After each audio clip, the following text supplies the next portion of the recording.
Good morning guys. Luto-luto na naman ang ulam. Ayan. Kumakain ba kayo ng dahon ng kamuting kahoy? Ayan, dahon ng kamuting kahoy yan. Pagkatapos kong hinimay, ay aking pinakukuluan muna. Tapos yan ay pipigain ko mamaya.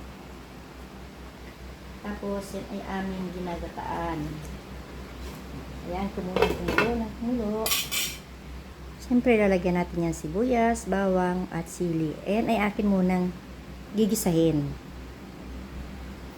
At ito ang aking sahog, napakasarap, isdang tanga. Sumuot sa lata. Masarap yan ito ang paborito kong pang sahog. Kasi ang sarap ng lasa. Naging paborito ko na yan. Ayan guys, malapit nang maluto ang aking talbos ng banihoy. Dahon ng kamuting kahoy. Mga tikman.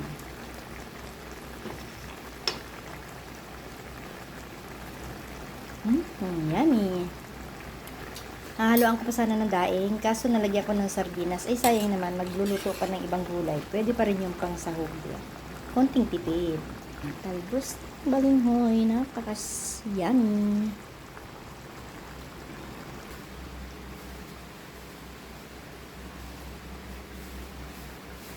Maanghang. Sarap. Sarap na naman ang kain namin ni nanay nito. Paborito to ni nanay. Ako din. Sarap ng gulay na to. Konting kulo na lang at luto na yan. Bye! Salamat! Thank you for watching!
Dahon ng balinghoy, kamuting kahoy.